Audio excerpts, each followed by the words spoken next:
마음 전환하시고 묵도하심으로 하나님께 예배를 드리시겠습니다.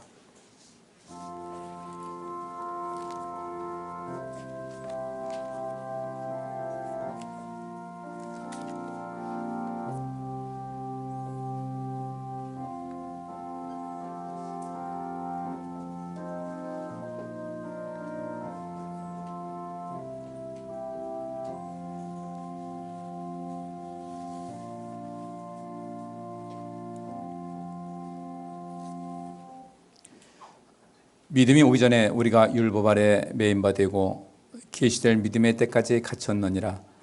이같이 율법이 우리를 그리스도에게로 인도하는 몽학 선생이 되어 우리로 하여금 믿음으로 말미암아 의롭다함을 얻게 하려 함이니라. 믿음이 온 후로는 우리가 몽학 선생 아래 있지 아니하도다. 너희가 다 믿음으로 말미암아 그리스도 예수 안에서 하나님의 아들이 되었으니 누구든지 그리스도와 합하여 세례를 받은 자는 그리스도로 옷 입었느니라. 너희는 유대인이나 헬라인이나 종이나 자주자나 남자나 여자 없이 다 그리스도 예수 안에서 하나이니라. 너희가 그리스도께 속한 자면 곧 아브라함의 자손이요 약속대로 유업을 이을 자니라. 아멘. 좋으신 아버지 하나님, 오늘도 저희들에게 복된 날 주시고 주 앞에 나와 예배할 수 있도록 도우심을 감사합니다. 오늘 우리 모두가 하나님 앞에 신령과 진정으로 예배하는 예배자가 되게 하여 주옵소서. 또한 우리 예배를 통해서 하나님 영광받아 주옵소서. 예배 가운데 우리 자신을 발견하고 우리의 소원을 만족시켜주는 하나님을 또한 체험하면서 우리의 믿음이 더 자라나게 하여 주옵소서. 주께서 말씀하신 대로 생명사역과 이 세상에 하나님의 의가 성취될 수 있는 일에 힘을 다하는 저희들 되게 하여 주옵소서. 우리 성도님들에게 연약한 성도들이 있습니다. 몸이 연약하여서 고통하는 성도들에게 치료의 성령 베풀어 주시고 삶의 어려움 가운데 있는 성도들 이겨나갈 수 있는 힘과 능력을 덧입혀 주옵소서. 또 외국에 있는 교우들, 우리 군에 가 있는 형제들 주께서 지켜보아여 주옵소서. 오늘도 예배하는 우리 모두를 복되게 하시고 예배를 돕는 모든 성도님들에게도 은혜를 더하여 주옵소서. 예배의 시종을 주께 의탁하옵고 예수 그리스도 이름으로 기도하옵나이다. 아멘. 교회 소식 전하겠습니다. 우리 그리스도인으로서의 그런 삶의 분명한 정체성을 갖기 위해서 모든 하나님께 대한 공예배 참석, 또 기도 생활, 그리고 신앙의 그 성경 읽기 등 모든 것의 신앙의 기본에 충실한 우리 성도님들의 삶이 될 수 있기를 원합니다. 오늘은 종려 주일입니다. 그리고 이 한 주간 또 그 고난 주간이 이어지게 되는데 예수님의 고난을 상기하면서 감사와 함께 하나님 나라를 위한 헌신의 삶을 힘있게 살아갈 수 있기를 원합니다. 그리고 다음 주일은 우리가 부활주일로 지내겠습니다. 부활주일 감사헌금 넣어드렸는데 그냥 우리가 부활절이니까 그냥 헌금 드린다 하는 생각 말고 정말 우리의 삶 속에 영원한 생명을 주신 하나님께 감사한 마음으로 예물 드리셔서 주님과의 그런 그 헌금 드림을 통해서 또 하나님과 소통하는 귀한 그 기회를 삼으시기 바랍니다. 코로나19로부터 안전을 지키기 위해서 요즘 하도 이게 길게 지내다 보니까 좀 느슨할 가능성이 있어요. 절대 느슨하지 마시고 교회 들어올 때도 소독제 꼭 쓰시고 나갈 때도 소독제 꼭 쓰셔서 이렇게 그 건강 관리 또 위생 관리 잘 하시고 집에 가셔도 꼭 손을 또 씻으시고. 근데 이게 그 소독제가 피부에 좋지 않아요. 그러니까 가능 아니면 집에서 빨리 손 씻으시고 이렇게 해서 관리를 잘 하셔서 우리 자신과 또 타인을 보호하는 일에 또 힘써 주시기 바라고 코로나19의 빠른 종식을 위해서 기도 부탁을 드리겠습니다. 또 우리나라가 이제 하나님의 공의가 이루어지도록 기도하시고 또 우리 모두가 하나님 앞에서 의로운 사람이라는 너희는 먼저 하나님의 의를 그 위에서 힘쓰라는 그 말씀대로 힘써 주시기를 부탁드리겠습니다. 우리 환우들에서 기도해 주시기 바랍니다. 그리고 어제 강혜자 권사님께로부터 전화가 왔는데 굉장히 걱정을 많이 했대요. 열도 한 39.5도까지 며칠 가서 이제는 내 남편을 보내야 되는가 보다 했는데 또 급속히 회복이 돼서 아마 내일이나 모레쯤 태어날 것 같다고 그렇게 얘기를 하더라고요. 그러니까 좀 감사하다고 떡을 좀 해야 되겠는데 하면서 우선은 감사헌금을 좀 보냈다고 하시고 나중에 떡도 하겠다고 하시더라고요. 더 기도를 해주시고 또 이 코로나19가 치사율은 그렇게 높지 않은데 고생하기 때문이거든요. 항상 안전하시고 지나치게 또 겁도 먹지 말고 하여튼 모든 것에 잘 이기시기 바랍니다. 외국에 있는 교우들 또 군에 있는 형제들을 위해서도 많은 기도를 부탁을 드리겠습니다. 하나님 말씀 로마서 8장 1절부터 8절까지 말씀입니다. 우리 같이 봉독하겠습니다. 그러므로 이제 그리스도 예수 안에 있는 자에게는 결코 정죄함이 없나니 이는 그리스도 예수 안에 있는 생명의 성령의 법이 죄와 사망의 법에서 너를 해방하였음이라. 율법이 육신으로 말미암아 연약하여 할 수 없는 그것을 하나님은 하시나니 곧 죄를 인하여 자기 아들을 죄 있는 육신의 모양으로 보내어 육신의 죄를 정하사 육신을 쫓지 않고 그 영을 쫓아 행하는 우리에게 율법의 요구를 이루어지게 하려 하심이니라. 육신을 쫓는 자는 육신의 일을, 영을 쫓는 자는 영의 일을 생각하나니 육신의 생각은 사망이요 영의 생각은 생명과 평안이니라. 육신의 생각은 하나님과 원수가 되나니 이는 하나님의 법에 굴복지 아니할 뿐 아니라 할 수도 없음이라. 육신에 있는 자들은 하나님을 기쁘시게 할 수 없느니라. 아멘. 반갑습니다. 오늘도 또 건강한 모습으로 주 앞에 나와서 예배하는 우리 모두를 주께서 기뻐 받으시고 시간도 우리 모두에게 은혜를 더욱더 넘치게 허락해 주실 줄 믿습니다. 오늘 종려주일로 지키는데 종려주일의 의미가 과연 무엇일까? 저는 이 종려주일의 그 의미에 대해서 한번 하나님 말씀 살펴보면서 주제는 예수 안에 있으면 정죄함이 없습니다. 여기 1절 말씀대로요. 그러므로 이제 그리스도 예수 안에 있는 자에게는 결코 정죄함이 없다 그랬는데 그리스도 예수 안에 있는 자에게는 결코 정죄함이 없기 때문에 하나님의 자녀로서의 권세를 누리게 됩니다. 우리 이미진 집사님이 찬양한 대로 하나님의 자녀가 되어서 하나님의 자녀로 사는 것이 이것이 진정한 행복이다. 그래요. 그건 정말 나중에 우리가 알게 될 거예요. 내가 하나님의 자녀로 살아왔던 것이 이것이 진정 행복이었구나. 육신의 우리를 마음을 빼앗고 또 우리의 행동을 자꾸 근래 육신적인 것을 흘리게 하는 그런 속에서도 그래도 그런 속에서도 우리가 강력히 저항하면서 하나님 말씀대로 살아서 또 하나님의 자녀로서의 그런 권세를 누리며 살았던 이것이 내 인생에서 최고 잘한 것이다라고 고백할 날이 언제가 반드시 올 것입니다. 여기 바울이 그리스도 예수 안에 있는 자에게는 결코 정죄함이 없다는 것은 어느 순간 바울이 그냥 쉽게 얻은 것이 아니라 바울은 많은 그 삶의 여정 속에서 그 고민하고 또 하나님을 경험하는 가운데 얻어진 그야말로 엄청난 발견이었어요. 그러니까 여기서 이제 그리스도 예수 안에 있는 자에게는 결코 정죄함이 없다. 우리 말로는 이렇게 표현하고 있지만은 이것은 감탄사로 나와 있는 겁니다. 그리고 그리스도 예수 안에 있는 자라고 할 때 단순하게 그리스도 예수 안에 있는 우리 모두가 아니라 그런 자기 자신을 고백하면서 나에게는 결코 정죄함이 없다. 근데 이렇게 고백하기 이전에는 그런 많은 고민이 있었어요. 왜 그럴까? 우리는 이 종려주일이라는 것은 곧 예수님께서 이 세상에 오신 목적을 이루시는 마지막 단계, 짧은 기간이었지만 제 일주도 안 되는 그런 짧은 기간이었지만 예수님께서 이 세상에 오신 목적을 이루시는 마지막 단계 그것을 거친 것이 종려주일이었어요. 이제 예수님께서 이 땅에 오셨습니다. 그리고 평범하게 세상 살아가셨습니다. 일반인들과 똑같이 그렇게 두드러지지 않게 이렇게 살아오셨다가 이제 하나님의 그 사명을 감당할 때가 돼서 이제 부르심 받고도 보내심 받은 그런 모습이었어요. 그리고 그렇게 이제 하나님의 자녀로서 또 하나님의 아들로서 그리고 메시아로서의 그 사역을 3년 남짓 행하셨는데 그렇게 행하시는 가운데 이 세상은 놀랍게 변화가 됐고 우리에게는 엄청난 복이 되었습니다. 그리고 예수님께서는 이 세상에 오셔서 하신 말씀이 무엇이었어요? 나는 율법을 폐하러 온 것이 아니다. 지금 우리는 율법이 별로 의미 없다고 그래요. 오실 예수님에 대해서 말씀 증거했는데 구약은 그렇게 하고 있는데 오신 예수님이 이미 예수님께서 오셨기 때문에 구약은 필요 없다는 것이 아니라 율법은 예수님께서 하신 말씀대로 1.1획도 변함이 없다. 나는 율법을 폐하러 온 것이 아니라 완성하러 왔다. 이 말씀하셨어요. 그러면 율법은 바울에게 있어서 율법은 무엇입니까? 그래요. 율법은 1차적인 목적에서 뭐냐면 우리를 죄인으로 만드는 거예요. 우리가 죄인인 것을 깨닫게 하는 겁니다. 내가 죄인인 것을 깨달아야 내가 하나님께로부터 구원받았다는 사실을 우리가 인식하고 진정한 은혜를 나눌 수가 있는 것이거든요.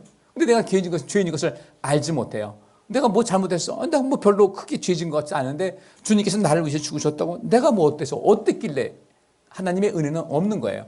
따라서 우리가 이 하나님의 은혜를 체험한다고 할 때 은혜는 보통 그러잖아요. 우리가 설교 듣고서 은혜 받았습니다 얘기하고 찬송 듣고서 은혜 받았습니다 하는데 그 은혜 받았다는 것은 어떻게 나 같은 사람을 이렇게 소중히 여기셔서 나를 구원하실 수 있을까? 어떻게 나 같은 사람을 위해서 주님께서 죽으셨을까? 어떻게 나 같은 사람을 위해서 주님께서 그런 엄청난 고난을 당하셨을까? 그거 생각하면 나는 하나님께서 보실 때 나는 굉장히 소중한 존재라는 사실을 인식할 수 있어야 되거든요. 그렇게 그런 인식을 있을 때 그때 하나님께 진정한 감사가 나가는 거예요. 그래서 하나님의 은혜를 받은 사람들은 마음속에 하나님에 대한 감사가 끊이지 않고 이어지게 됩니다. 율법에는 두 가지 기능이 있어요. 첫째도 우리를 죄인으로 만드는 거예요. 좀 잔인한 것 같죠? 우리를 죄인으로 만드는 거예요. 갈라디아서 5장에 이런 말씀이 있어요. 형제들아 너희가 자유를 위하여 부르신 입었으나 그 자유로 육체의 기회를 삼지 말아라. 이런 말씀이 있어요.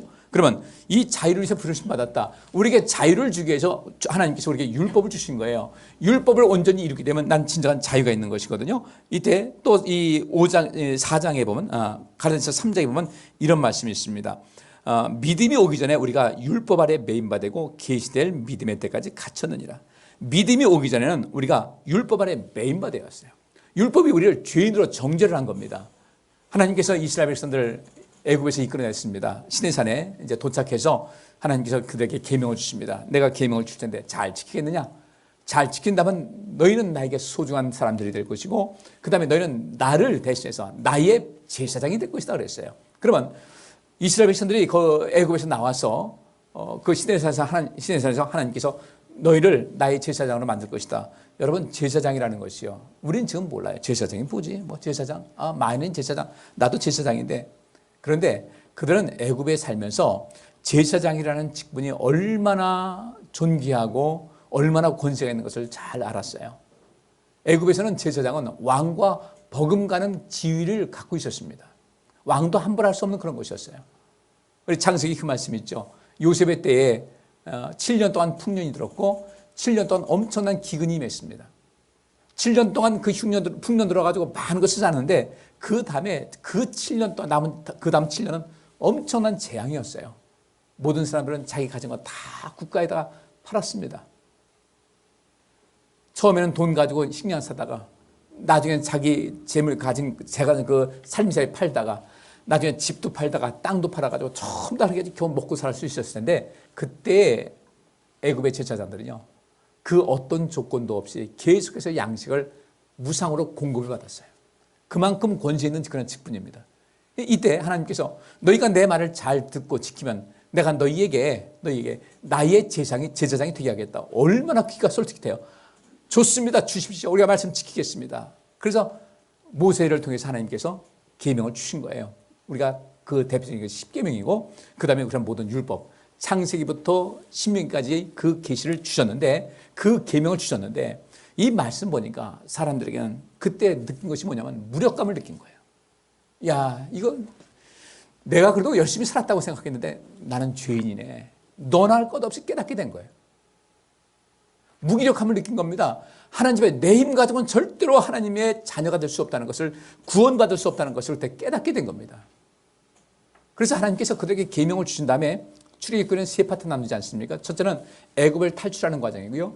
두 번째는 하나님께서 십계명을 포함한 계명을 주신 것이었습니다. 그리고 세 번째가 뭐냐? 하나님께서 성막을 만들라는 그 지시를 하셨어요. 그 성막 만든 과정이 쫙 나옵니다. 그러면 성막은 왜 만들었을까? 사람들이 하나님의 계명을 바라보니까 내가 죄인인 것을 깨달았어요. 하나님은 어찌해야 되겠습니까? 내가 죄인인데 하나님 앞에 도저히 설 수가 없습니다.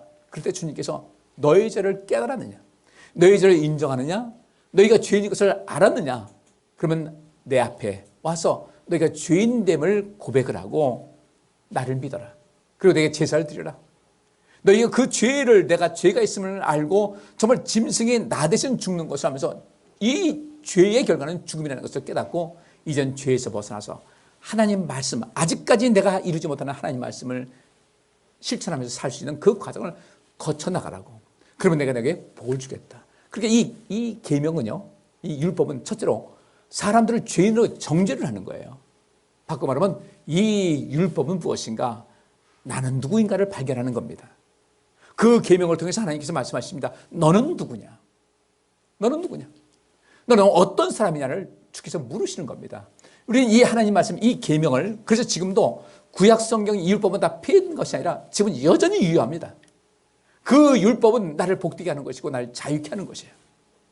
그래서 계명을 보면서, 율법을 보면서 우리는 나 자신을 발견하게 됩니다. 나는 누구인가? 나는 누구인가? 그때 보니까 나의 장점도 알게 되고, 내가 하나님 앞에 점점 성장하는 것도 알게 되고, 여전히 또 내가 죄성이 있는 것을 깨닫게 되고, 첫째는 나를 죄인으로 정죄하는 것이고, 내가 죄인인 것을 알게 되고, 그 다음에 내가 죄인인 것을 깨달아서 주님 어떻게 해야 되겠습니까? 여러분 잘 아시잖아요. 사도행전 2장에 보면 성령이 임했습니다. 오순절 성령이 임했을 때 베드로가 그들에게 하나님의 말씀을 증거합니다. 여러분이 메시아로 오신, 하나님의 아들로서 메시아로 오신 예수님을 여러분이 죽인 겁니다 했을 때, 그때 정신 번쩍 난 사람은 뭐라고 그랬습니까? 깨달은 거예요. 아, 내가 하나님의 아들을 죽였구나. 우리가 하나님을 아들을 비난했구나. 그분을 정죄했구나. 그래서 그 속에서 은혜 받은 사람은 뭐라고 그랬습니까? 형제들아, 우리가 어떻게 하면 좋겠냐? 우리가 그렇게 잘못을 범했는데 우리가 어떻게 하면 좋겠느냐? 베드로가 뭐라고 합니까? 죄 사함 받고 회개해서 성령 받으라. 하나님께서 기회를 주신 거예요. 우리 모두에게도 기회를 주신 겁니다. 율법으로 말미암아 우리가 정죄가 되고, 그 정죄돼서 우리는 그 속에서 여전히 자유를 잃어버리고 죽을 수밖에 없는 거예요. 근데 우리 하나님께서 예수님을 보내셔서 그 구약 시대에는 제물을 통해서 제사를 드리고 그렇게 했는데, 이 제사를 드리다 보니까 제물만 죽는 것이 사람들은 변화가 되질 않아요. 그냥 하나의 습관같이 된 겁니다. 내가 죄인인 것을 고백할 수 있어야 되군요. 지금 마찬가지입니다. 우리는요, 우리 속에 있는 죄성을 어떻게 하겠어요? 로마서 8장 오늘 본문 말씀 봤지만 7장에는 바울이 그렇게 얘기합니다. 도대체 내 안에 있는 이 죄성을, 내 안에 있는 이 악을 통제할 수 있는 힘이 내게는 너무 부족하다는 거예요. 나는 항상 이 죄를 내가 죄인인 것을 인식하라고 깨달을 수밖에 없는 이런 상황 속에서 어찌할 바를 모르는데, 그는 말하는 겁니다. 이때 내가 예수님을 알았다는 거죠. 예수님을 알기 전에, 예수님 만나기 전에는 자기는 완벽한 사람인 줄 알았던 거예요. 나는 율법에 대해서 대단한 지식이 있다. 율법은 나는 꿰뚫고 있다. 그것을 자랑했지 자기가 죄인인 것을 알지 못했어요. 그러다 주님을 만났습니다. 주님 만났는데 자기 죄가 너무 적나라하게 드러나는 거예요. 내가 지금 그다음에 무슨 짓을 했나 봤더니, 자기 신념을 가지고 예수님은 이 땅에, 그 예수라는 사람은 아주 죽어서 마땅한 사람이다. 하나님의 영광을 가리고 하나님을 모독하는 아주 극악무도한 자다. 죽어서 마땅하다. 또 그를 쫓는 사람도 마찬가지로 죽어서 마땅하다. 그렇게 정죄하면서 사람들 죽이면서 고문하면서 감옥에 가두면서 그렇게 살아왔는데, 주님 만나서 사울아 사울아 묻습니다. 찾습니다. 이때 사울이 뭐라고 했습니까? 주여 누구십니까? 주여, 주인님, 예수님 부른 거 아니었어요. 하나님 부른 것이 아니었어요. 그저 얼마나 그 분위기가 얼마나 강력한지, 얼마나 두려운지, 누군지 모르니까 자기의 상전으로 알고서 주여 누구십니까? 나는 내가 핍박하는 예수다 했을 때, 그는 비로소 그 순간에 자기가 얼마나 큰 죄를 졌는지를 깨닫게 된 거예요. 근데 죄를 깨달았는데 주님께서 말씀하십니다. 더 이상 길게 말씀하지 성경에서는 자세하게 나오지 않지만 그 나오는 내용 전체를 보니까 그겁니다. 너 죄인 것을 아느냐? 그러면 이제부터는 알았으니, 죄인인 것을 알고 내가 그동안 했던 것이 잘못된 것을 알았으니 이제부터는 내가 원하는 그 길을 걸어라. 주께서 하신 말씀이에요. 나를 믿고 나를 따르라. 베드로가 순종했습니다. 그 순간이 바로 이 바울이 새로운 사람으로 거듭나는 순간이 된 것이라는 거예요. 우리는 우리의 죄를, 나는 죄인이라는 사실을 이제 인식을 하셔야 됩니다. 근데 이 세상은 대개가 다 그렇습니다. 별로 요즘 웬만한 사건은 사건도 아니에요. 그리고 우리가 하는 말로, 아이고 말세다.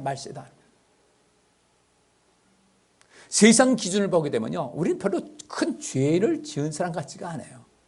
그렇게 우리 살아가고 있습니다. 그러니까 하나님 앞에 나와서 내가 정말 하나님 앞에 나를 돌아보면서 이 율법은 Who am I를 외쳐야 되거든요. 주님께서 우리가 말씀하시건 Who are you? 넌 누구냐? 묻습니다. 그러면 이 율법을 보면서 Who am I? 나는 도대체 누군가? 바울이 봤을 때 자기는 죄인이었어요. 나름대로 하나님의 은혜를 받고 이제 하나님의 뜻대로 살겠다고 애를 쓰는데, 그 속에 있는 그 죄의 근성이, 이 악의 모습이 자기를 놔주질 않더라는 거예요. 그리고 깊이 생각했습니다. 많이 생각하다가 로마서에서 우리에게 알려주는 것은 무엇인가 봤더니 율법은 은혜다라는 것을 알게 된 거예요. 내가 율법이 아니었으면 내가 죄인인 것을 알지 못했는데, 하나님께서 나를 새롭게 거듭나게 하시고 하나님의 제사장으로 사용하기 위해서 더더 온전한 사람이 되기 위해서 내 안에서 정리할 것이 무엇인지, 내 안에서 청산해야 될 것이 무엇인지, 내가 정리해야 될 것이 어떤 죄가 무엇인지, 내가 어떤 존재를 알게끔 하시고, 하나님 이거 어떻게 해야 되겠습니까? 라고 주님께 나오는 사람들에게 용서해 주셔서 죄사함 주시고 영생을 주시고, 그 다음에 그가 하나님 뜻대로 살고자 관심을 갖는 사람들에게 성령을 불어넣으셔서 그 성령 충만함으로 이 세상을 힘있게 승리하며 살아갈 수 있도록 도우시는 것이 바로 그 도구가 율법이라는 것을 알았던 거예요. 그러니까 이 바울은요, 율법 예찬론자입니다. 내가 율법이 아니었으면 내가 죄인됨을 깨닫지 못했을 것이다. 내가 죄인됨을 깨닫지 못했다면 하나님께 죄 고백하는 것도 없었을 것이고 죄사함도 없었을 것이고 나에게는 정죄만이 남았을 텐데, 이 율법 때문에 나를 발견했고 이 율법 때문에 하나님 뜻을 알았고 이 율법을 지키는 가운데 하나님의 영광을 받게 되었으니 이 율법이 나에게 얼마나 소중한 존재인가. 율법 때문에 죄를 정했는데 바울은 그렇게 된 겁니다. 하나님, 나의 죄를 깨닫게 하심을 감사합니다. 나를 발견하게 하심을 감사합니다. 내가 내 속에 얼마나 이 악의 요소가 잠재되는 것을 알게 하심을 감사합니다. 내가 내를 알잖아요. 흔히 말해도 지피지기만 백전백승이 하는데 내가 나를 안 거예요. 사단이 항상 나의 연약함을 파고드는 것을 안 겁니다. 그리고 사단이 이렇게 합니다. 이미 바울은 율법은 하나님의 은혜라는 것을 알았는데 이 사단은 우리 율법을 사용해가지고 우리를 계속해서 넌 죄인이야, 죄인이야, 죄인이야 계속해서 우리를 괴롭힙니다. 근데 바울은요 그렇게 합니다. 그래, 나 죄인 맞아. 그러나 누구도 내가 죄인인 것을 인식하고 하나님께 가까이 나갔을 때, 주님께 나갔을 때 주님께서는 나에게 반드시 용서를 해주셨으니 나에게는 결코 정죄함이 없다는 담대한 외침을 했던 거예요. 우리 성도님께서도 이런 은혜가 오늘 이 시간 임할 수 있기를 주의 이름으로 축원합니다. 이것 때문에 예수님께서 오신 거예요. 종료질 맞이했습니다. 예수님께서는 그 모든 과정을 마치고 마지막에 이제 마무리하기 위해서 예루살렘 성에 들어가시는데 예수님 제자들은 철이 없었어요. 예루살렘 가자, 때가 이르렀다. 가는데 예수님께서 마지막 6월절 지낼 때도 어린 나귀 새끼 하나 준비하라 뭐 다 하셨는데 예루살렘 성에 들어갈 때 보니까요, 나귀를 가지고 타고 가시는데 나귀가 또 새끼 나귀예요. 여러분, 나귀 또 노새 보통 그러는데 볼품이 있던가요? 네? 나귀를 보면, 또 노새 보면 머리만 커요. 네, 머리만 커가지고 몸집은 조그만데 머리만 커가지고 볼품이 정말 없어요. 쭉 난쟁이 같이, 말하고 비슷한데 키는 작지 머리만 크지 볼품이 없어요. 근데 그걸 타고 가시는데 안장도 없어요. 사람들 겉옷을 둘러가지고 안장 만들어가지고 가는데 좀 이상하다고 생각 들어야 되지 않겠습니까? 아니, 다른 것 같으면 아주 멋지게 치장한 말, 기름이 털길에 기름이 쫙 흐르는 말을 타고서 개선장군같이 들어가야 될 텐데 나귀 새끼가 얼마나 볼숭사납겠어요. 그래도 예수님 따르는 사람들, 제자들은 거기다 종려나무 가지를 꺾어가지고 길에 깔면서 호산나 호산나 외칩니다. 보통 같으면 개선장군같이 꽃길을 만들어가지고 걸어가야 될 텐데 주님께서 그렇게 들어갔습니다. 어쨌든 왕으로 들어가셨는데 예수님께서 하신 그 왕은 무엇이겠습니까? 마지막 모든 것을 정리하러 가셨는데 제자들의 관점과 예수님의 관점은 달랐어요. 나귀 새끼를 타고 들어가시면서도 예수님께서는 제자들에게 너희들의 삶은 이렇게 살아야 된다는 것을 말씀해 주셨는데 그들은 알지 못하고 서로 누가 크냐. 예수님께서 들어가셔서 모든 권세를 다 잡으면 이제 힘이 있을 텐데 누가 그 자리에 올랐을 것인가. 야고보와 요한의 어머니는 하나는 주의 우편에 하나는 주의 좌편에 세워달라고 부탁을 합니다. 예수님께서 하신 말씀이 나의 마시는 잔을 너희가 마실 수가 있겠느냐. 아무리 문제 없습니다. 어떻게 문제가 없어요? 제자들은 다 도망가 버렸습니다. 예수님께서 이 종려주일에 예루살렘 성에 들어가신 것은 마지막 그 목적, 이 세상에 오신 마지막 목적, 그것이 요한복음 10장에 그 말씀이 기록이 되어 있어요. 10장 10절부터 15절 제가 읽겠습니다. 도둑이 오는 것은 양을 훔쳐다가 죽여 없애려는 것뿐이다. 그러나 내가 온 것은 양들이 생명을 얻되 더욱 풍성히 얻도록 하기 위해서이다. 나는 선한 목자이다. 선한 목자는 양을 위해 자기 생명을 바친다. 삭구는 목자가 아니고 양도 자기 양이 아니므로 이리가 오는 것을 보면 양을 버리고 달아난다. 그래서 이리가 양들을 물어가고 양떼를 흩어버린다. 그가 달아나는 것은 삭구니므로 양들에게 관심이 없기 때문이다. 나는 선한 목자이다. 나는 내 양을 알고 내 양도 나를 안다. 이것은 아버지께서 나를 아시고 내가 아버지를 아는 것과 같다. 그래서 나는 양들을 위해 내 생명을 버린다. 이 말씀을 좀 계속해서 저는 이제 많이 읽어봤습니다. 이 본문 말씀을 보면서 선한 목자는 양을 위해서 자기 생명을 바친다. 맨 마지막에 보니까 그래서 나는 양들을 위해 내 생명을 버린다는 거예요. 버리는 거예요. 왜? 무엇 때문에? 이것이 예수님께서 종려주일에 예루살렘 성에 들어가시는 목적이었거든요. 선한 목자는 양을 위하여 자기 생명을 바치는데 내가 이 양들을 위해서 내 생명을 버리기 위해서 예루살렘 성에 들어가신 것이었어요. 나를 위해서, 우리를 위해서, 그 당시에 있는 사람들뿐 아니라 지금 여기서 앞으로 올 세대들까지도 주님을 믿고 따르는 사람들에서 그들을 구원하기 위해서, 그들에게 영생을 주기 위해서 주님의 생명을 버린 것이었어요. 구약시대에는 율법을 주셨습니다. 율법을 보니까 사람들은 그때 죄인인 것을 깨닫게 됐어요. 근데 세월 지나니까 점점 자기가 죄인인 것을 알지 못하고 전부 다 관심이 제밥에만 가 있더라고요. 그 당시나 지금이나 마찬가지 같아요.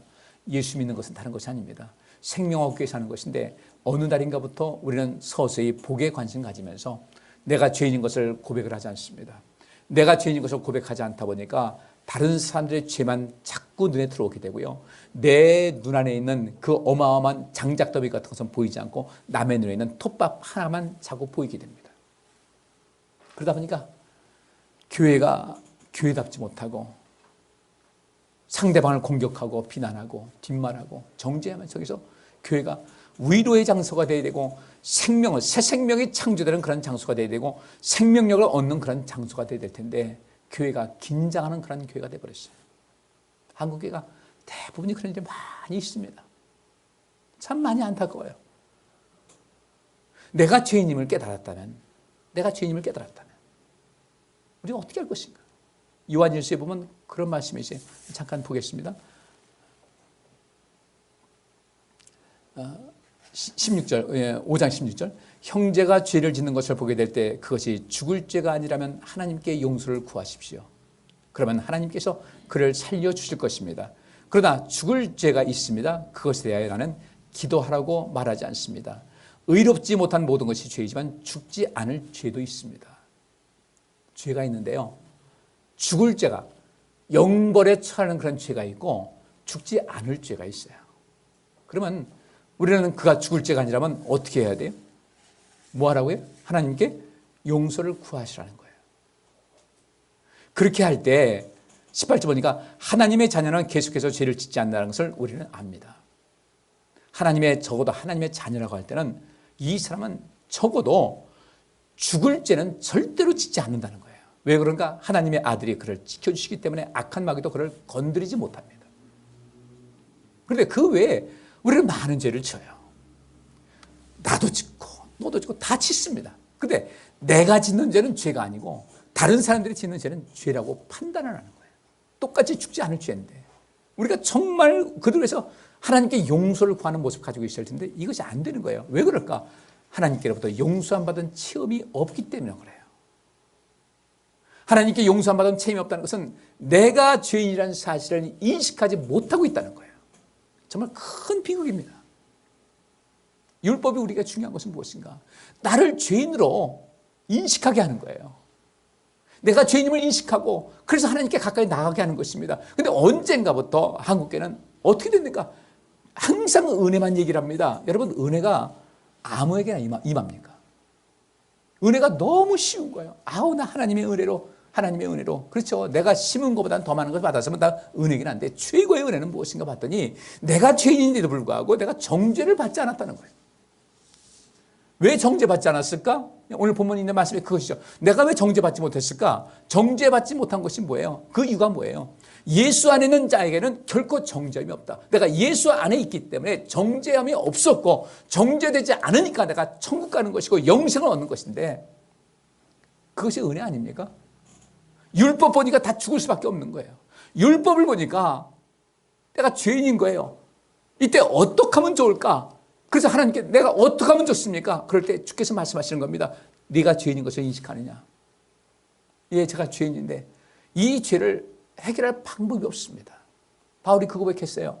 옛날엔 제가 완벽한 사람이라고 생각했는데 주님 만나고 보니까 정말 죄인인 거예요. 자기가 한 행동을 해보니까, 옛날에 한 행동 보니까 이게 주님께로부터 도저히 용서받을 수가 없는 그런 어마어마한 죄를 지었는데 주께서 하신 말씀이, 너는 그때 몰라서 그랬으니 이제 알았으면은 거기서 벗어나기 위해서 다시는 그런 거 하지 말고 앞으로 하나님 말씀을 증거하고 그 은혜를 모든 사람에게 전하는 사람이 되거라고 하신 거예요. 그래서 여기 있는 말씀은 이제 바울이 한 이야기 보면 많은 이야기 중에 그런 얘기가 있어요. 죄가 더한 곳에 은혜가 더욱더 넘친다는 거예요. 무슨 얘기인지 아시겠죠? 죄가 더한 곳에 은혜가 넘친다. 아마 바울은 그 당시 많은 죄인이라고 칭하는 사람이 있겠지만 바울은 그랬을 겁니다. 나같이 하나님에 대해서 극악무도한 죄를 지은 사람이 어디 있을까? 그래서 얘기를 합니다. 나는 죄인 중에 뭐라고요? 죄수. 나는 죄인 중에 괴수다. 그 고백을 한 거예요. 나는 죄인 중에 괴수다. 그럼에도 불구하고 나를 하나님의 충성스러운 일꾼으로 삼으셨으니 이 어찌 감사한가? 어찌 감사하지 않을 수 있을까? 내가 죄인임을 깨닫지 못한다는 것은 하나님의 은혜를 받지 못했다는 것입니다. 어떤 분이 그러더라고요. 교회를 안 나와요. 왜 안 나오십니까? 근데 교회 안 나가도 아무 일도 없네요. 교회 안 나가도 아무 일도 없네요.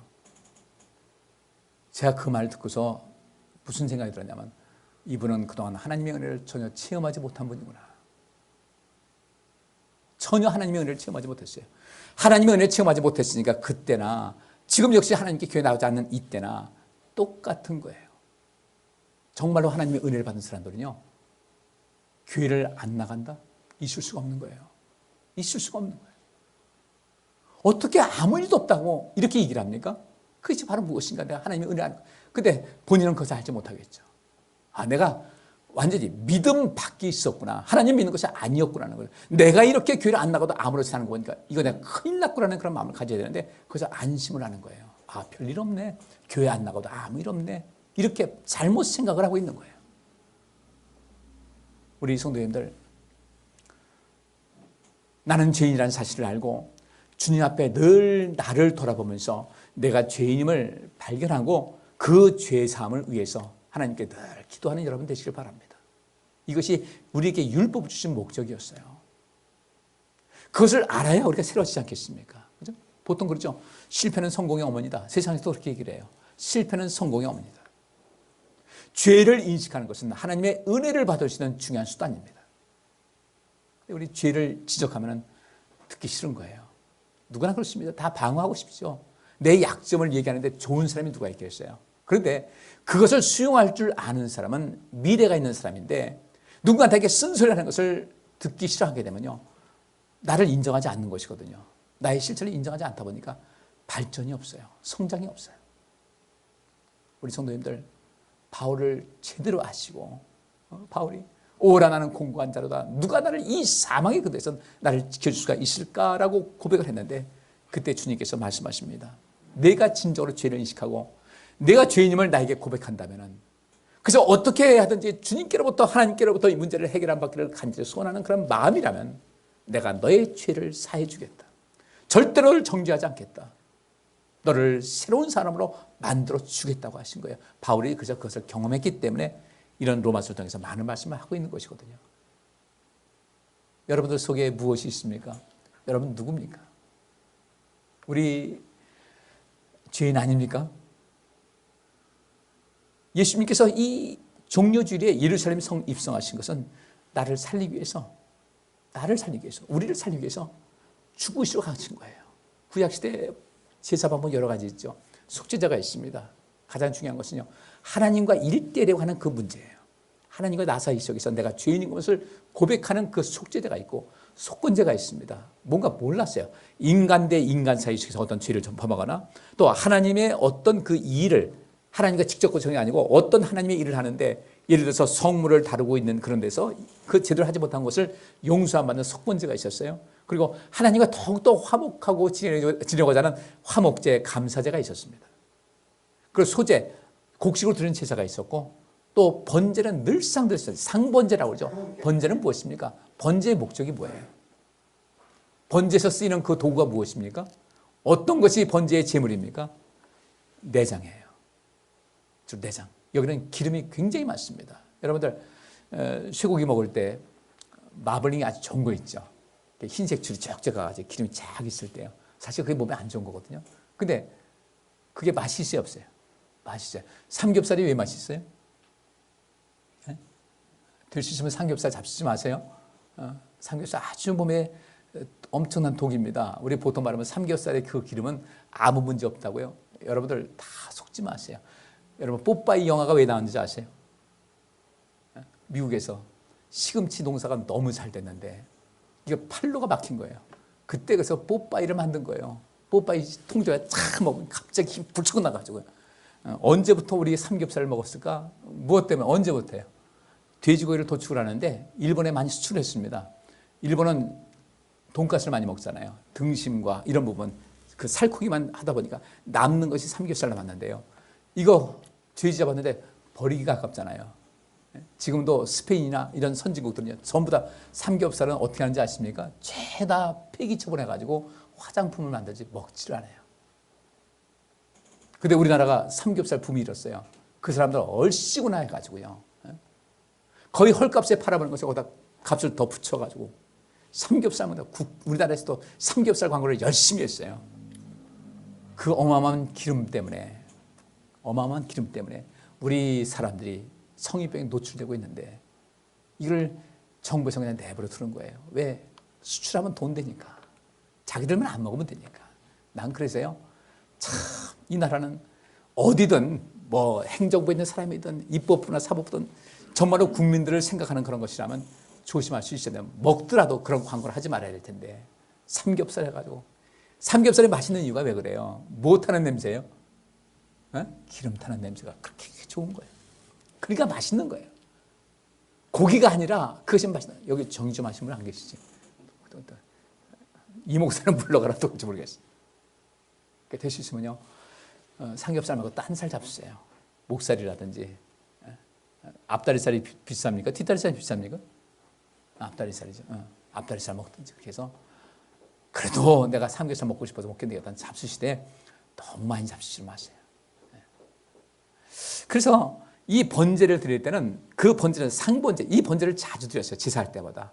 제물을 잡아가지고 하나님께 태워드리는 것은 주로 그 향기 나는 것을 하나님께 드린 겁니다. 바꿔 말하면요, 우리 인생 살면서 어떻게 살아야 될 것인가, 내가 죄인 된 것을 고백하면서 끊임없이 하나님께 우리가 이 제물을, 이 짐승의 내장이라든지 간, 신장 이렇게 해가지고 태우진 않다 할지라도 우리 항상 하나님 앞에 상번제, 늘상 드리는 번제는 무엇이냐면 하나님께 나의 향기로운 제물이 내가 돼서 하나님께 아름다운 향기를 올려드리는 삶을 살아가야 되는 것이거든요.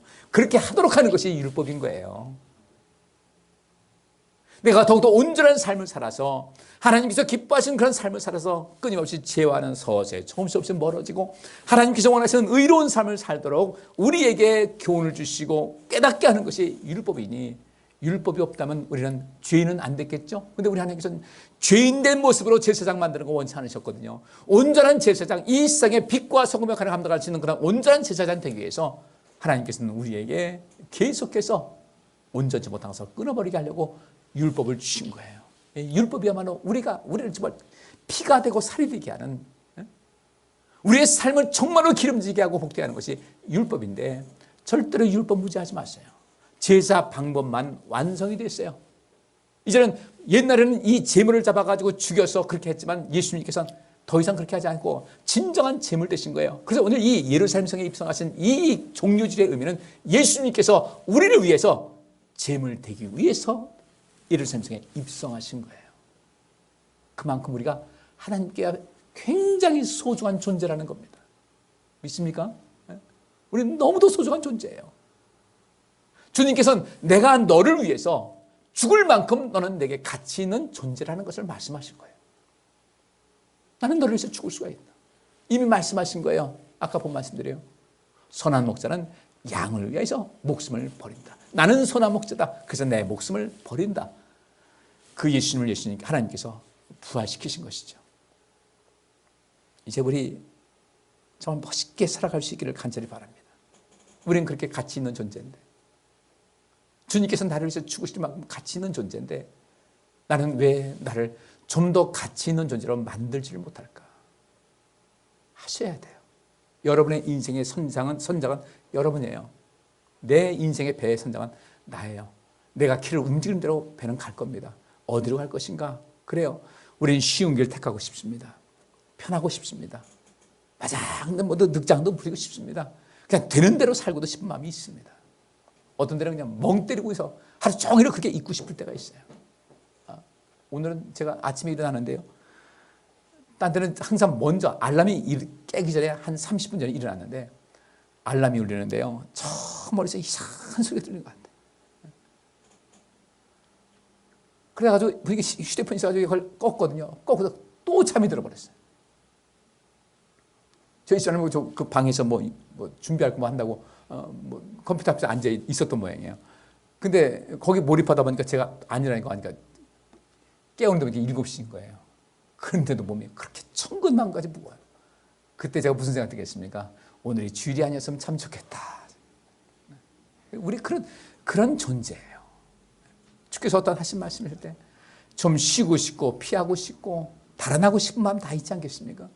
그럼에도 불구하고 주의 뜻대로 살고자 하는 그런 어떤 의지를 가지고 주님께 나갈 때 우리 주님께서 우리에게 놀라운 은혜를 허락해 주실 줄 믿습니다. 그래서 여기 2절 말씀에 이런 말씀이 있어요. 이는 우리가 왜 우리에게 정죄함이 없는가 봤더니 그리스도 예수 안에 있는 생명의 성령의 법이 죄와 사망의 법에서 너를 해방하였습니다. 예수님께서 말씀하신 것, 행하신 것이 무엇입니까? 율법은 우리를 자꾸 죄로 이끌어가지고 죽이려고 그러는 것 같아요. 그러니까 이 율법을 대했을 때 율법을 대하고 내가 죄인인 것을 알고 하나님께 나가게 되면 온전해요. 그래서 이 갈라디아서 3장에도 그런 말씀이 있어요. 이같이 율법이 우리를 그리스도에게로 인도하는 몽학 선생이 되어 우리로 하여금 믿음으로 말미암아 의롭다함을 얻게 하려 함이니라. 그러니까 이 율법은 우리를 내가 죄인인 것을 깨닫게 해서 그리스도에게로 인도해요. 내가 죄인인 것을 깨닫게 되니까 주님 앞에 나와서 주님 이 문제 어떡합니까? 주님께서 해결해 주시는 거예요. 이 율법은 그리스도에게로 인도하는 하나의 그 좋은 선생님이다. 그래서 우리로 하여금 믿음으로 말미암아 의롭다함을 얻게 하려 합니다. 내가 죄인인 것을 깨닫고 주님께 제가 죄인입니다. 어떻게 하면 좋겠습니까? 나를 믿겠느냐? 믿겠습니다. 이래서 우리가 정죄함이 사라지는 것이거든요.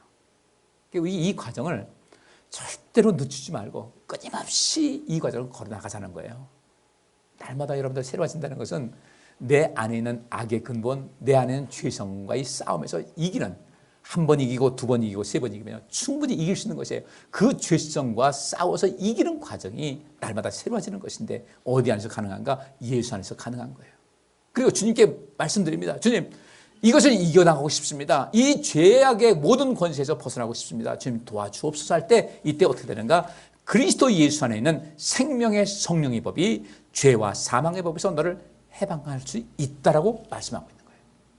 그래서 하나님께서는 예수님을 보내실 때 성령님을 예수님에게 같이 보내셨습니다. 예수님께서는 승천하시면서 우리에게 성령을 보내셨어요. 여러분께서 이 죄와의 싸움에서 늘 이기고 내가 죄인인 것을 고백하고 이 속에서 내가 빨리 하나님께서 원하시는 이 율법의 완성을 위해서 힘을 다해서 인생 살아간다면 우리 성령님께서 여러분에게 반드시 역사하실 줄 믿습니다. 우리는 막 기도, 주여 성령 주옵소서, 성령 이렇게 보통 알고 있었잖아요. 근데 그렇게 하는 것보다도 그렇게 기도도 해야 되겠지만 구하는 자에게 성령 주신다고 했으니까 구하는 것 물론 해야 되지만은 구하기 이전에 구하는 것과 더불어 어떤 것을 해야 될 것인가? 내가 죄인인 것을 깨닫고 그 죄에서 벗어나고 주께서 원하시는 삶을 살아가기 위한 그런 여정을 조금씩 걸어갈 때 내가 성령을 구하지 않더라도요 하나님께서 우리를 성령으로 충만케 하셔서 모든 것을 이루게 하실 줄 믿습니다. 생명의 성령의 법이다. 그래서 우리는 반드시 성령 받으셔야 돼요. 근데 이전과 같이 성령 받았다, 방언이다, 이언이다 이것만 하지 말고 성령을 받아야 될 텐데 어떻게 할 것인가? 성령 받아야 죄를 이길 수가 있는 거예요. 성령 받아야 주의 말씀대로 살 수 있는 거예요. 사도 바울이 그런 삶을 살았고요. 우리 신앙의 회원들 다 그렇게 살았어요. 이 세상을 이기기 위해서 성령의 벌, 성령을 받아야 되고 이 생명의 성령의 법이 죄와 사망의 법에서 나를 해방할 수가 있습니다. 3절 말씀은 이런 말씀이 있습니다. 율법이 육신으로 말미암아 연약하여 할 수 없는 그것을 하나님은 하신다. 율법이 육신으로 말미암아 연약하여 할 수 없는 것을 하나님은 하시다니 곧 죄를 인하여 자기 아들을 죄 있는 육신의 모양으로 보내어 육신의 죄를 정하신 거예요. 주님께서 우리의 모든 짐을 나를 대신해서 우리의 죄를 다 지신 거예요. 그러면 주께서 묻습니다. 내가 너를 위해서 너의 죄를 위해서 죽은 것을 믿느냐? 너는 죄인인 것을 믿느냐? 그 죄에서부터 점점 자유로워지기를 원하느냐? 죄에서 벗어나는 삶을 살도록 하기 위해서 힘을 다하겠느냐? 예, 여러분 세례받는 것은 그래서 세례를 주는 거예요. 그래서 주는 거예요. 내가 이제부터는 더 이상 죄와의 그런 못해서 내가 죄와의 전쟁을 선포하겠습니다. 죄와의 전쟁을 선포하고 이 죄와 싸우는 삶을 살겠습니다. 주님 나를 도와주옵소서. 그럼 나랑 같이 가면 되겠는데 나랑 같이 가겠느냐? 가겠습니다. 그래서 내가 이제 내 육신의 모든 것은 죽고 세례받을 때 물에 담그는 것이 죽고 그리스도와 더불어 함께하면서 주님과 더불어 살겠습니다. 이 고백이거든요. 이게 진정한 중생이어야 되는데 이제는 이 세례도 너무 많이 그냥 쉽게 주다 보니까 이런 개념이 너무 없었던 거예요. 그리고 오늘날 이 시대는 죄에 대해서는 얘기 안 합니다. 싫어하니까. 대학에서도요, 교수들이 학생들 눈치 보는 시대가 됐어요. 왜냐하면 교수 평가를 안 좋게 하면요, 그 다음에 교수가 불이익을 당해요. 뭐 빡빡하네, 뭐하네 많습니다. 그러니까 교수님들이요, 그 다음에 그 교수 학생들이 들어가질 않네. 학생들이 들어가자면 그 강의가 폐강이 돼버려요. 폐강되면 밥벌이가 안 돼요. 문제가 발생해요. 그러니까 학생들 눈치를 보는 거예요. 그래서 버릴 것이 없는 사람이요, 승자가 되더라고요. 버릴 것이 없는 사람들. 여러분께서 저 버릴 것 없는 분 되시고 버리세요. 예수님께서 하신 말씀이 있잖아요. 하나님의 나라를 위해서 집이나 전토나 부모나 자녀라 모든 것을 버린 자는 몇 갑절 더 받게 될 것이고 천군 문 안이 들어간다. 이게 버리라는 것이 뭐예요? 전에 말씀드렸죠. 그래서 이스라엘 백성들 중에 12명의 정탐꾼이 갔는데 10명이 왜 의도적으로 거짓 증언을 했습니까? 왜 거짓 보고했어요? 그들은 잃을 것이 너무 많다 생각했던 거예요. 애굽으로 돌아가면은 여전히 그들은 그 각 지파의 리더로서 가만히 있어도 풍족하게 드릴 텐데 가나안 땅 들어가게 되면 이 모든 체계가 바뀌게 될 것이고 그러면 잃을 것이 너무 많다 보니까 거짓말로 보고해서 다시 애굽으로 돌아가자고 하는 거예요. 제가 그 대학에서 외래 교수를 할 때 저는 아주 학생들을 혹독하게 가르쳤습니다. 나중엔 교학과에서 연락이 왔어요. 너무 그렇게 심하게 하지 말라고. 과제가 너무 많다. 뭐하다. 한 번은 그 교육대학원에서 하는데 그 중학교, 고등학교, 초등학교 선생님들인데 강의 늦었더니 막 그러더라고요. 우리가 이 학교에서 아이들 가르칠 때 얼마나 이 준비할 게 많은데 이렇게 과제를 많이 주냐고. 교학과에서 연락이 왔어요. 학생들이 컴플레인 한다고. 제가 양보할 것 같아, 안 할 것 같아요. 내가 목회하면 되지, 내가 강의 안 하면 되지. 제가 되게 뭐라고 했어요. 여러분들 학생들을 가르치는 입장에서 학생들 숙제가 많다고 뭐라고 하면 하겠냐고. 난 양보 안 합니다. 그랬는데 마지막 학기 끝나니까 아주 강의 평가가 잘 올라왔더라고요. 왜 잘 올라왔는가? 전 열심히 가르쳤어요. 정말 열심히 가르쳤어요. 그리고 열심히 가르치고 점수 그렇게 그냥 후하게 줬어요. 넉넉하게 줬어요. 결석하거나 이런 거 아니면 점수를 줬어요. 그랬더니 처음에는 비웠는데 나중은 안 입지다. 그렇게 답이 오더라고요. 여러분들 교회에서 마음이 찔리는 얘기했다. 찔린다? 그건요. 그래요. 좋은 거예요. 받아들이세요. 그 주님 앞에 나가서 주님 이 문제 어떻게 해야 되겠습니까? 고백하세요. 주께서 도와주십니다. 그래서 이 오늘 본문 말씀에 이런 말씀이 있어요. 육신을 쫓지 않고 그 영을 쫓아 행하는 우리에게 율법의 요구를 이루어지게 하려 하심이니라. 영을 쫓아 성령의 뜻을 쫓아 행하는 우리는 그 율법의 요구를 충분히 만족시킬 수 있습니다. 구원을 이룰 수가 있는 거예요.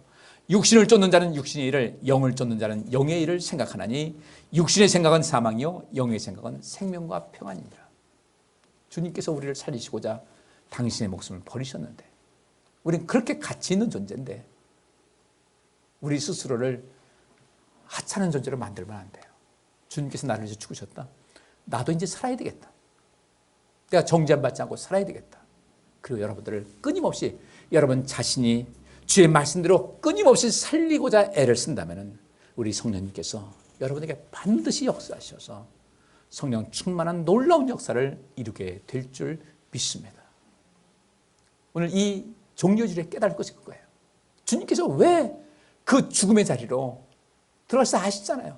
모진 채찍질 당하셨어요. 로마 시대 그 채찍은요, 끝만이 아니에요. 그 끄트머리예요. 뼈 조각, 쇠 조각, 돌 조각 매달아 가지고요.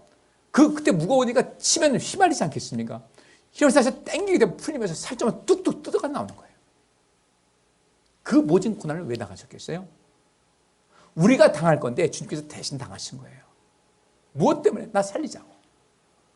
이제 우리 성도님들 죄사함에 대한 그 개념을 좀 더 확실하게 하셔서 어떤 것이든 주님, 이 죄에서 이 죄를 이길 수 있게 원합니다. 근데 이 죄가 끈질기거든요. 바울이 그것 때문에 그토록 고민했던 거예요. 바울에게도요, 이 로마서를 보게 되면, 바울의 고백을 보게 되면 그가 죽을 때까지 그를 떠나지 않고 껌딱지같이 붙어있던 그 죄의 요소가 여전히 남아있었어요. 사람인데 안 그렇겠습니까? 우리 그래도 절대로 치지 말자고요. 그것 때문에 주눅들지 말자고요. 그래도 내 안에서는 선을 행하고자 하는 그런 굳은 의지가 있으니 주님께서는 귀하게 여기실 것이다. 이제는 그 굳은 의지 가지고 평생을 죽을 때까지도 내가 해결되지 않은 어떤 것을 가지고 주님 앞에 간다 할지라도 주님께서 보실 때 그래도 내가 너가 기특한 것은 그것마저도 이기려고 애썼던 것을 내가 잘 알고 있다. 애썼다. 수고했다. 내가 자랑스럽다. 우리가 언제 우리 자녀들 칭찬할 때 완벽해서 칭찬했습니까? 우리 부모님들 눈에는 내 자녀는 쟤네 안경 같은 그런 존재지만 부모이기 때문에 자녀들에게 요구하는 어떤 속에서 아쉬움이 많은 것은 사실이잖아요. 그럼에도 불구하고 우리 자녀들이 뭔가 잘했을 때는 그거 칭찬해서 품에 안지 않습니까? 하나님께서 우리 그렇게 하신다는 거예요. 주님께서 보실 때 애썼다, 수고했다, 힘쓴 거 내가 다 잘한다. 그래서 제가 이걸 못했는데 그래도 내가 애썼다, 수고했다, 잘한다. 끊임없이 그것 때문에 고민한 것을 내가 안다. 육신의 생각에 빠져서 인생 살지 않고 그래도 영을 쫓는 그런 영의 생각을 갖고 있는 것을 내가 잘 알고 있다. 그래서 너는 생명과 평안을 얻을 자격이 충분하다고 주님께로부터 칭찬받는 그런 모습 꼭 가져야 될 줄 믿습니다. 은혜가 은혜되기 위해서는요, 우리가 내가 얼마만큼 주님 앞에 연약한 존재인가를 깨달을 때 그때 하나님의 은혜가 이것이 하나님의 은혜라는 것을 깨닫게 돼요. 그것을 알지 못하잖아요. 내가 주님을 깨닫지 못하고 내 연약함을 깨닫지 못하고 항상 나 잘났어. 내가 뭘 잘못했냐고 이렇게 하게 되면요, 하나님의 은혜 아무리 외쳐도 그것은 은혜가 아닙니다.